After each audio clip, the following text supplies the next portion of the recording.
prinsip pengajaran dan asesmen. Selamat menyaksikan.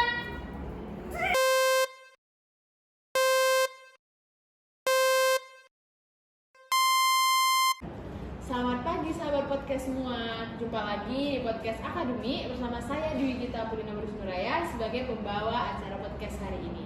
Nah, hari ini kita memiliki topik yang cukup menarik nih, yaitu penggunaan prinsip UBID dalam proses perencanaan pembelajaran. Nah, hari ini kita kedatangan 3 narasumber nih. Yang pertama adalah Jenny Afriska Bruto, yang kedua Esra Pelita Situmorang, dan yang ketiga adalah Haryati Nababan. Oke, jadi UBID ini adalah singkatan dari Understanding by Design, merupakan suatu prinsip yang digunakan dalam proses perencanaan pembelajaran. Oke, langsung saja kita dengar pendapat dari narasumber kita hari ini. Jadi, menurut kalian apa sih prinsip UBID itu? Nah, prinsip UBID sendiri seperti yang moderator bilang adalah Understanding by Design, yaitu dia menggunakan alur mundur backward design. Dia merancang pembelajaran itu dengan terdahulu adalah tujuan pembelajaran, diikuti dengan asesmen, kemudian kegiatan pembelajaran. Dalam prinsip UBID ini sendiri sesuai dengan kurikulum yang kita laksanakan, yaitu kurikulum Merdeka, sehingga prinsip UBID cocok dan efektif untuk merancang pembelajaran di kurikulum Merdeka seperti itu. Oke, ada nggak nih Kak tambahan dari Kakak? Kalau menurut saya sendiri nih ya, prinsip UBID itu Understanding by Design itu merupakan suatu pendekatan dalam perencanaan pembelajaran yang menekankan pada pemahaman mendalam dan pengembangan keterampilan berpikir kritis gitu. Jadi pendekatan ini dirancang untuk membantu pendidik dalam merancang pengalaman belajar yang efektif bagi peserta didik. Itu sih menurut saya. Oke. Saya sependapat nih dengan saudara berdua. Jadi UBID itu didasari pandangan bahwa pemahaman siswa itu pemahaman siswa terhadap topik itu bisa diperdalam apabila proses belajar mengajarnya itu didesain dengan baik. Jadi penilaian UBID ini lebih menekankan kepada unjuk kerja murid gitu, dan hasil yang dicapai di dalam UBID ini tidak langsung pada kemampuan tertinggi, melainkan disusun secara bertahap, karena yang paling diharapkan dalam pembelajaran UBID itu adalah pemahaman siswanya. Oke, jadi UBID ini lebih menekankan pada tujuan yang ingin dicapai gitu ya Kak ya. Oke, lalu menurut kalian nih, bagaimana sih penggunaan prinsip UBID ini dalam proses perencanaan pembelajaran? Menurut saya berdasarkan dari pengalaman saya sendiri nih ya Kak ya, dan juga berdasarkan dari yang pernah saya lihat, saya baca juga, penggunaan prinsip UBID ini sebenarnya bagus. Maksudnya kayak cuman dia tidak bisa disesuaikan gitu, maksudnya tidak bisa untuk semua mata pelajaran gitu. UBID ini bisa digunakan disesuaikan dengan kebutuhannya masing-masing gitu. Apalagi sekarang kan kita kurikulum Merdeka nih, sesuai sebenarnya, cuman ada beberapa mata pelajaran yang tidak cocok untuk menggunakan itu gitu.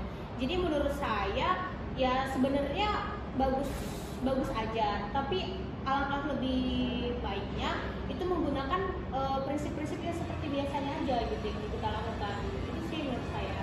Oke. Ada nggak nih Kak perbedaan pendapat dari pendapat Kak Esla? Nah, jadi kalau saya sendiri tadi KSK kan kurang setuju ya, karena ada beberapa perbedaan gitu di prinsip yang lain. Mungkin perbedaannya apa gitu Kak? Begini, berdasarkan dari pengalaman saya nih ya, kita kan dalam merancang modul pembelajaran itu menggunakan prinsip UBID ini kan, setelah kita memilih CPK, kita tentukan TP-nya dulu. Setelah itu kita menentukan asesmen setelah melakukan kegiatan. Nah, menurut saya hal ini tuh kurang efektif gitu. Dimana selama ini kita membuat rancangan pembelajaran itu kita melakukan uji kompetensi dasarnya dulu, terus habis itu kompetensi inti, terus habis itu kegiatan gitu kan. Nah, dari kegiatan itu kita merujuk untuk melakukan asesmennya gitu. Nah, sedangkan dalam prinsip UBID ini kita setelah menentukan CP, TP, kita membuat asesmen ini menurut saya kurang efektif karena kita belum tahu bagaimana kegiatan-kegiatan yang akan kita lakukan, sedangkan kita sudah membuat rancangan asesmennya gitu. Jadi gimana caranya kita melakukan asesmen padahal kita belum merancang kegiatan gitu. Itu sih kalau saya. Jadi saya tambahin ya Kak, saya sebenarnya termasuk orang yang setuju dengan adanya prinsip UBID sendiri. Karena menurut saya prinsip ini adalah prinsip yang sesuai dengan kurikulum Merdeka. Prinsip yang sesuai dengan kurikulum Merdeka ini yaitu mengutamakan pembelajaran berdiferensiasi, yaitu pembelajaran sesuai dengan kebutuhan siswa. Sehingga ketika kita merancang pembelajaran, kita melihat dulu apa saja sih yang mau kita nilai, apa yang mau kita nilai saat pembelajaran. Karena melihat dari prinsip lainnya yaitu asesmen hanya sebagai evaluasi. Tetapi dalam prinsip UBID ini sendiri, asesmen itu digunakan untuk penilaian keseluruhan dari pembelajaran. Ada di awal, di tengah, dan di akhir. Sehingga semua siswa tersebut dapat kita lihat kemampuan potensinya. Ada yang potensi misalnya dalam mengerjakan soal, ada yang potensi dalam proyek, ada juga yang bisa berdiskusi. Mungkin seperti itu, Pak. Ya, saya sependapat dengan saudara Dini, di mana pada kurikulum Merdeka tentunya kita harus mengimplementasikan suatu pendekatan yang sesuai gitu dengan kurikulum Merdeka, di mana kurikulum Merdeka sekarang ini tuh pembelajarannya berfokus kepada siswa ya, di mana siswa harus kita tuntut menjadi lebih aktif, kreatif gitu, yaitu seperti yang bilang saudara Dini, melalui tugas-tugas, melalui proyek misalnya, atau presentasi gitu. Jadi pada kurikulum Merdeka ini, guru itu harus membuat asesmen mengenai kemampuan peserta didik sebelum menyusun kegiatan pembelajaran tadi. Itu mungkin perbedaannya. Tadi kata Kak Esra, pembedanya itu kalau pendekatan lain, kita menentukan kegiatannya dulu, baru asesmen. Jadi setelah kita tahu kegiatannya, baru kita tentukan asesmennya. Nah, beda dengan UBID. UBID itu kita tentukan dulu asesmennya, baru kita tentukan kegiatannya. Kenapa seperti itu? Nah, dengan menerapkan prinsip UBID ini, kita tentukan dulu asesmen awal. Dan di asesmen awal ini kita bisa melihat kemampuan peserta didik. Nah, setelah kita mengetahui kemampuan peserta didik tadi, kita dapat merancang kegiatan seperti apa nih yang harus kita lakukan. Apa kira-kira kita pakai bahan belajar apa? Kira-kira kita pakai media apa gitu. Terus ini minatnya seperti apa? Nah, kita bisa mengelompokkan seperti yang dikatakan oleh Kakak Anda ini. Jadi kita bisa memakai pembelajaran berdiferensiasi gitu. Jadi sebenarnya menurut saya UBID ini sangat efektif gitu dan sangat cocok untuk kita gunakan di kurikulum Merdeka. Dan dimana UBID ini dapat membantu guru tentunya memastikan bahwa kurikulum, konten, dan penilaian itu selaras dengan hasil dan keterampilan yang dapat ditransfer oleh guru kepada peserta didik. Seperti itu. Jadi perbedaan pendekatan UBID dengan pendekatan yang sebelumnya itu dari langkah penyusunannya ya Kak. Jadi kalau pendekatan yang lain itu tujuannya di akhir gitu atau gimana Kak kira-kira?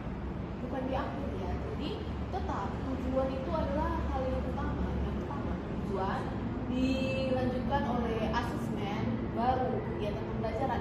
Perbedaannya kita terlebih dahulu merancang asesmen, baru kegiatan pembelajaran seperti itu Pak. Oke. Sebelumnya nih Kak, di sini saya sebenarnya bukan tidak setuju dengan prinsip UBID, kan?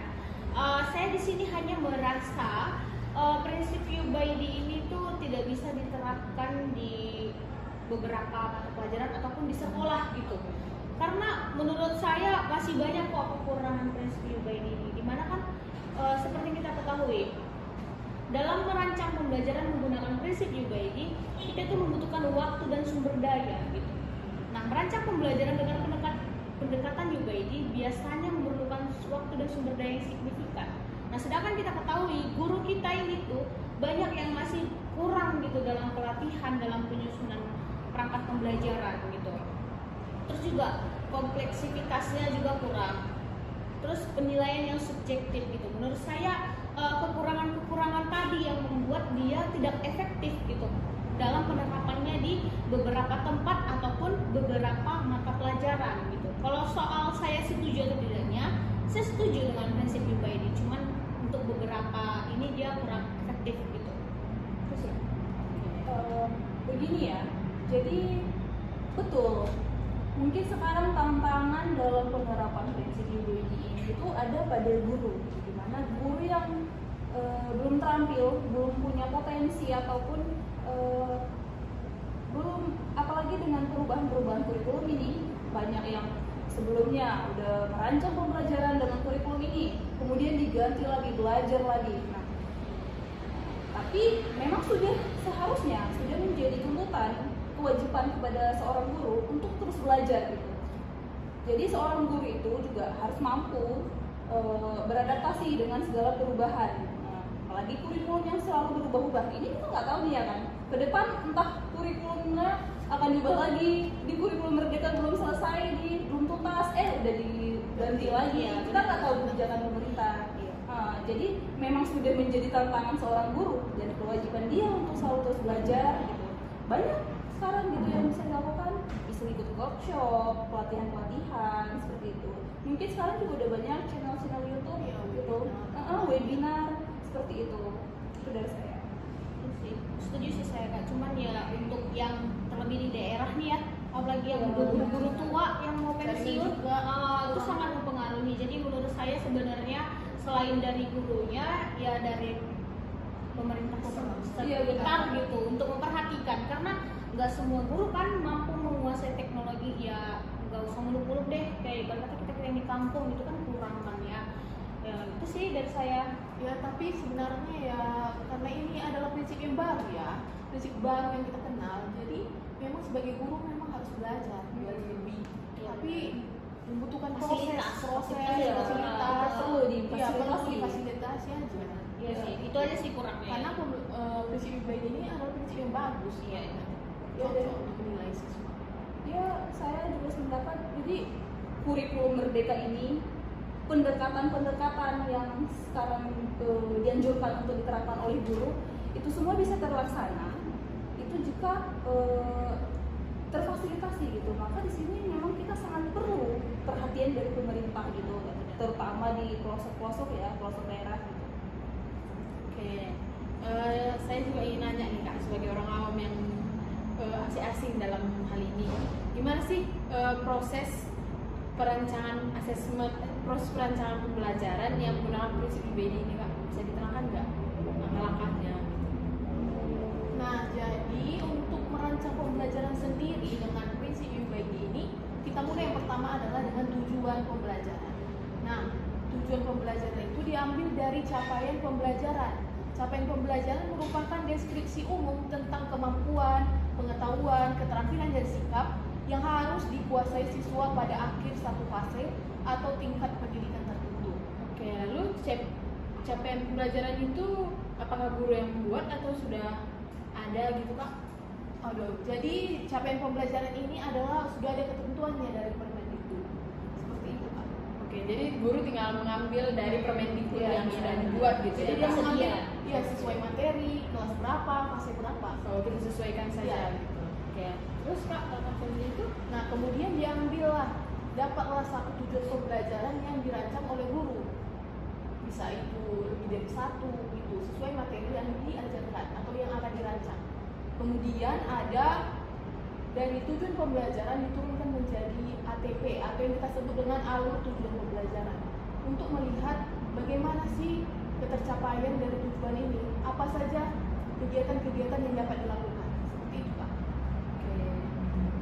Lalu itu kan dalam langkah membuat tujuan ya Kak. Lalu langkah kedua itu adalah merancang asesmen ya.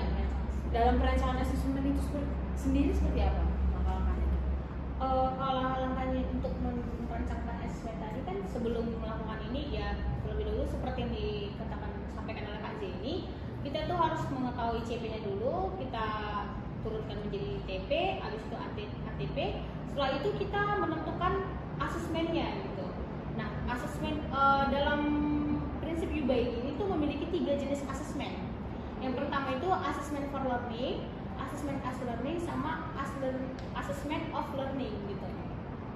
Perbedaan dari ketiga asesmen itu ada nggak, Kak? Oh jelas ada Kak. Nih, untuk yang pertama itu assessment for learning. Nah, asesmen ini dilakukan untuk membantu para peserta didik belajar. Tujuannya untuk memberikan umpan balik yang konstruktif kepada peserta didik dan guru tentang pemahaman peserta didik.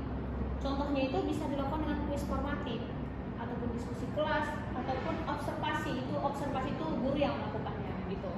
Nah, untuk asesmen yang kedua, assessment as learning, asesmen ini melibatkan peserta didik dalam proses refleksi terhadap pembelajaran yang udah mereka lakukan gitu. Contohnya ini bisa jurnal refleksi, portofolio ataupun self assessment gitu. Yang ketiga, assessment of learning, di mana asesmen ini dilakukan untuk menilai seberapa mengertinya peserta didik itu tentang pembelajaran yang sudah dilakukan. Biasanya ini tuh dilakukan kayak tugas akhir di semester gitu, dan juga menghasilkan nilai rapor. Nah, dari sinilah kita bisa memilih mau asesmen mana yang kita gunakan gitu. Oke, jadi apakah ketiga jenis asesmen ini harus ada gitu dalam satu rancangan pembelajaran? Kalau menurut saya pribadi, sebenarnya dalam prinsip pembelajaran Yuba ini menurut saya ada baiknya ketiga ini ada gitu. Karena ketiga jenis asesmen ini memiliki peran penting dalam proses pembelajaran dan membantu peserta didik dan guru dan pihak sekolah untuk memahami perkembangan dan pencapaian belajar oleh peserta didik itu sendiri gitu. Jadi saling berkesinambungan, itulah istilahnya. Memiliki peran masing-masing. Iya, menurut saya itu mereka saling berkesinambungan. Jadi ada baiknya itu semuanya ada, biar tujuan-tujuan tadi itu diketahui benar tercapai atau tidak gitu. Dan kalau misalnya kita lihat kan, kita pengen lihat nih kira-kira peserta didik itu memang benar-benar memahami pembelajaran atau hanya mengejar nilai gitu kan. Dari evaluasi diri itu yang refleksi diri, portofolio itu bisa kita nilai dari situ gitu. Jadi bukan dari ujian aja ya, Kak? Iya Jadi gitu. Jadi kita dari portofolio tadi refleksi itu kita bisa lihat peserta didik benar-benar memahami apa tidak gitu. Oke, menarik nih ya. Lalu itu kan perancangan asesmen nih. Yang ketiga itu adalah merancang kegiatan pembelajaran. Nah, itu seperti apa? Oke, jadi untuk pada kegiatan pembelajarannya, di mana yang langkah pertama dalam prinsip UBI itu yang pertama kita menentukan tujuan. Di tujuan, kemudian kita turunkan menjadi ATP atau alur tujuan pembelajaran. Nah, alur tujuan pembelajaran inilah yang memudahkan guru dalam menentukan kegiatan pembelajaran. Nah, jadi kira-kira metode atau modul apa nih yang akan dilakukan? Seperti metodenya, kemudian BD apa yang akan digunakan, seperti itu, bahan ajar apa yang akan digunakan, bentuk diskusi seperti apa, gaya belajar yang mana, bagaimana pengelompokannya, nah seperti itu. Kemudian pada kegiatan pembelajaran di UBI ini itu dengan kegiatan bermakna, di mana kegiatan pembelajaran harus memberikan pengalaman belajar yang bermakna bagi siswa. Selain itu, siswa juga kita tuntut untuk aktif pada kegiatan pembelajaran. Kita melibatkan siswa secara aktif, kemudian dan juga bervariasi. Nah, di mana kita menggunakan berbagai metode untuk mengakomodasi gaya belajar tadi. Nah, kemudian kita bisa menggunakan kegiatan belajar yang lebih menantang ya. Jadi dengan kegiatan itu siswa jadi dituntut untuk berpikir kritis dan juga kreatif. Jadi sebenarnya dalam memudahkan kegiatan pembelajaran ini yaitu dengan menentukan ATP. Itulah fungsinya dari ATP itu yang memudahkan kita dalam menentukan kegiatan pembelajaran seperti itu. Oke, jadi kegiatannya itu berdasarkan asesmen yang sudah kita rancang itu juga berarti ya? Iya, kita sesuaikan dengan asesmennya, kita sesuaikan dengan tujuannya seperti itu. Pada saat kapan juga kita melakukan asesmennya itu kita tentukan di kegiatan pembelajaran. Oke, makasih Kak. Ada tambahan nggak nih Kak? Jadi kita itu dalam prinsip UBI ini hanya merancang saja itu urutannya yang dari tujuan, asesmen, dan kegiatan pembelajaran. Tapi dalam modul ajarnya sendiri, asesmen itu tetap kita lampirkan di akhir. Iya benar, karena kita takut ya Iya, orang-orang sampai jadi salah.